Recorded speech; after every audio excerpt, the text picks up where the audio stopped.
નમસ્કાર દર્શક મિત્રો, જીકે ટીવી ન્યૂઝમાં આપનું સ્વાગત છે. જીકે ટીવી ગુજરાતી પર તમને મળશે બ્રેકિંગ ન્યૂઝ, સ્થાનિક સમાચાર, રાજકીય સામાજિક કાર્યક્રમો, ખેડૂતોને લગતી માહિતી, વરસાદ અને હવામાન અપડેટ, સરકારી યોજનાઓ અને જનહિતના મુદ્દાઓ. વિશેષ અહેવાલ અને ગ્રાઉન્ડ રિપોર્ટ, સાચા અને ઝડપી સમાચાર માટે અમારી ચેનલને લાઇક, શેર અને સબસ્ક્રાઇબ કરવાનું ભૂલતા નહીં. જોઈએ હવે સાબરકાંઠાના મુખ્ય સમાચાર.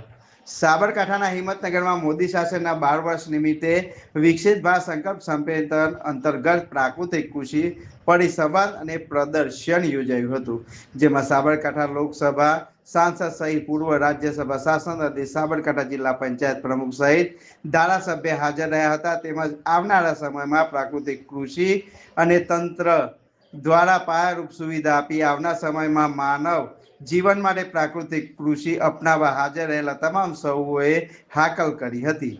સાબરકાંઠા જિલ્લાના હિંમતનગર ખાતે આજે પ્રધાનમંત્રી નરેન્દ્ર મોદીના સુશાસનના 12 વર્ષ નિમિત્તે હિંમતનગરના ભુલેશ્વર ખાતે પ્રાકૃતિક કૃષિ પરિસંવાદ અને કૃષિ પ્રદર્શન યોજાયું હતું.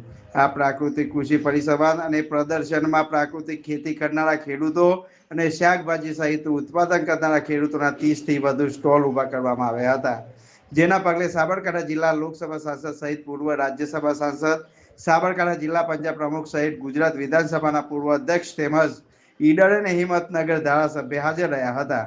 આ તબક્કે પ્રાકૃતિક કૃષિ પ્રદર્શનના તમામ સ્ટોલની મુલાકાત લઈને ઉત્પાદિત ચીજ વસ્તુઓનું નિરીક્ષણ કર્યું હતું.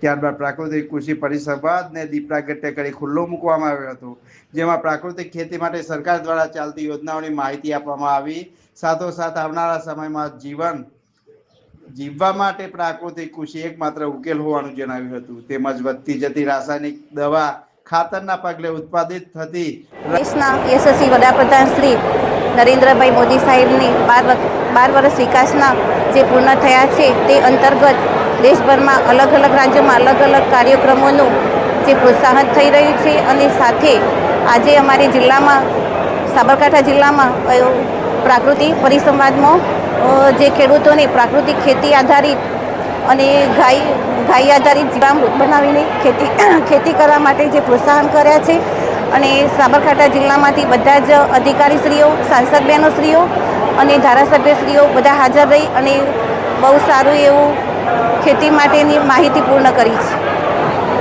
નમસ્કાર દર્શક મિત્રો, જીકે ટીવી ન્યૂઝમાં આપનું સ્વાગત છે. જીકે ટીવી ગુજરાતી પર તમને મળશે બ્રેકિંગ ન્યૂઝ, સ્થાનિક સમાચાર, રાજકીય સામાજિક કાર્યક્રમો,